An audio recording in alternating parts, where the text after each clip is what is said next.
La Bible nous montre clairement que le jour du retour de Jésus, de la fin du règne de Satan et du jugement final, approche de plus en plus. À un moment prophétique, Daniel eut la vision suivante du jour où le Seigneur jugera chaque personne qui a déjà habité ce monde. Voici ce qu'il a dit. Je regardais pendant que l'on plaçait des trônes, et l'Ancien des jours s'assit. Son vêtement était blanc comme la neige, et les cheveux de sa tête étaient comme de la laine pure. Son trône était comme des flammes de feu, et les roues comme un feu ardent.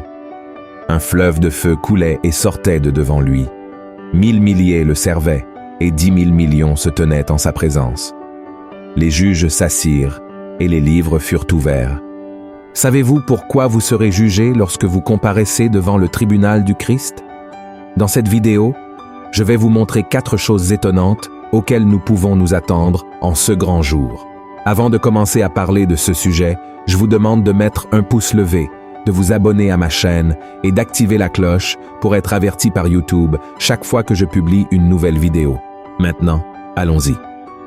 En 4 occasions différentes, Jésus a parlé de l'arrivée du jour où les vivants et les morts comparaîtront devant lui pour rendre compte de leur vie. À la fin de ce jour, une chose surtout sera jugée par le Seigneur: ce que nous avons fait de Jésus, le Fils de Dieu. L'avons-nous accepté comme Seigneur et Sauveur? Croyons-nous en lui et cherchons-nous à suivre ses commandements? Ou l'avons-nous rejeté, ignoré, vivant nos vies comme s'il n'avait jamais existé? Si nous rejetons l'opportunité de salut par le sacrifice de Jésus, nous serons condamnés éternellement. Christ a dit à ses disciples: « Allez par tout le monde et prêchez la bonne nouvelle à toute la création.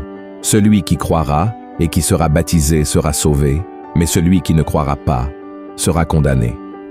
Ceux qui se repentent de leurs péchés et croient en Jésus comme leur seul et suffisant Sauveur seront sauvés, mais ils seront également jugés pour le bien ou le mal qu'ils auront fait à travers le corps de Christ.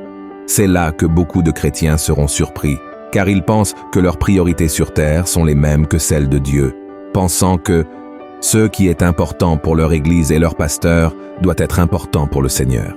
Ils finissent par vouloir plaire à Dieu à leur manière, et non selon ce que dit la Bible. C'est pourquoi il est si important de savoir pourquoi nous serons jugés ou non ce jour-là. Passons donc aux 4 choses étonnantes que nous devons attendre le jour où nous serons devant Jésus. Premièrement, vous ne serez pas jugés sur vos bonnes intentions. Malheureusement, c'est un piège qui fait tomber beaucoup de chrétiens. Nous sommes imparfaits, pécheurs, et nous ne pouvons donc pas obéir à Dieu comme nous savons que nous devrions le faire. Même si nous essayons, nous ne pourrons jamais atteindre l'excellence que le Père mérite. Cependant, si nous essayons au moins de suivre les commandements du Seigneur et de suivre sa parole, cela sera pris en compte le jour du jugement. Jésus a raconté une histoire à ce sujet dans Matthieu chapitre 21. Il a dit: « Que vous ensemble, un homme avait 2 fils, et s'adressant au premier, il dit: « Mon enfant, va travailler aujourd'hui dans ma vigne. » Il répondit: « Je ne veux pas. » Ensuite, il se repentit et il alla. S'adressant à l'autre, il dit la même chose. Et ce fils répondit: « Je veux bien, Seigneur. » Et il n'alla pas. Lequel des 2 a fait la volonté du Père? Ils répondirent: « Le premier. » Cela montre que nous pouvons même avoir de bonnes intentions et être d'accord avec tout ce que dit la Bible. Nous pouvons avoir l'intention de vivre notre vie chrétienne de la manière la plus sainte possible. Mais, ce jour-là, nous ne serons pas jugés pour nos intentions, mais plutôt pour nos actions. Alors, mon cher frère et ma chère sœur, aussi pécheurs que vous soyez comme le premier fils de la parabole de Jésus et faites ce que le Père attend de vous. Amen. Deuxièmement, vous ne serez pas jugés par le nombre de fois où vous êtes allés à l'église. Cela peut être assez compliqué, car c'est exactement ce que prêche une grande partie des églises de nos jours. Pour de nombreux leaders spirituels, ce qui compte, c'est que vous alliez à l'église le dimanche, chantiez quelques louanges, écoutiez la prédication, donniez votre dîme et votre offrande, puis rentriez chez vous. Cependant, cette pensée va totalement à l'encontre de la véritable définition de l'Église. Lorsque Jésus s'approcha de Pierre et lui dit qu'il construirait son Église sur lui, le Christ faisait référence aux personnes pour lesquelles il avait donné sa vie pour les sauver. Cela n'avait rien à voir avec les temples ou les dénominations religieuses. L'Église a toujours été celle qui a servi et suivi Jésus, obéissant à ses commandements jour après jour, indépendamment des circonstances. Par conséquent, vous ne serez pas jugé par le nombre de cultes auxquels vous avez participé, mais vous serez jugé par la manière dont vous avez suivi les enseignements du Christ pendant le temps que vous avez vécu sur cette terre. Troisièmement, vous serez jugé par la façon dont vous avez développé vos dons et talents. Lorsque les disciples ont demandé à Jésus sur la fin des temps et le jour du jugement, le Maître a saisi cette occasion pour raconter la parabole des talents.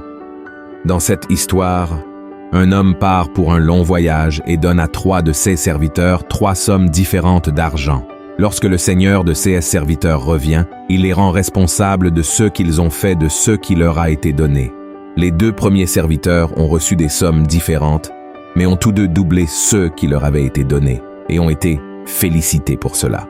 En revanche, le 3e serviteur a été condamné pour ne pas avoir profité et investi cette somme pour produire un retour pour son seigneur.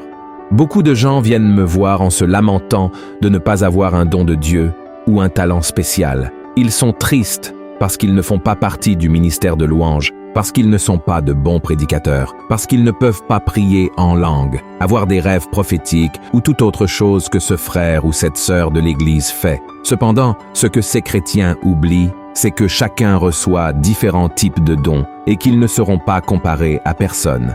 Peu importe si vous avez reçu 5, 2 ou seulement un talent, l'important est ce que vous en faites.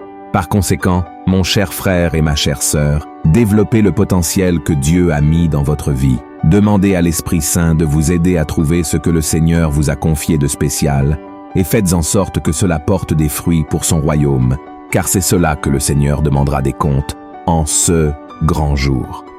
Quatrièmement, vous serez jugé par la façon dont vous avez pris soin des autres. Une autre histoire intéressante que Jésus a racontée à ses disciples est connue sous le nom de la séparation des brebis et des boucs. Dans cette histoire, Christ explique que le roi viendra juger son peuple et les séparera de ceux qui n'en font pas partie. Le critère que le Seigneur utilisera pour effectuer cette séparation est surprenant. Voyons ce que Jésus a dit. Alors le roi dira à ceux qui seront à sa droite, « Venez, vous qui êtes bénis de mon Père, prenez possession du royaume qui vous a été préparé dès la fondation du monde. Car j'ai eu faim, et vous m'avez donné à manger.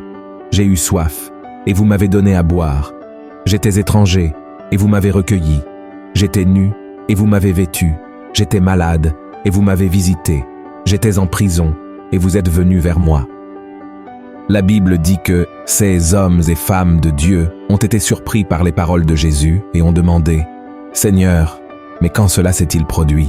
Et alors, le Christ répondra en disant « Je vous le dis en vérité, toutes les fois que vous avez fait ces choses à l'un de ces plus petits de mes frères, c'est à moi que vous les avez faites. » Je vous encourage, frères et sœurs, à réfléchir à ce jugement surprenant, car il va à l'encontre de la manière dont beaucoup d'entre nous, qui prétendons être chrétiens, vivons notre vie aujourd'hui.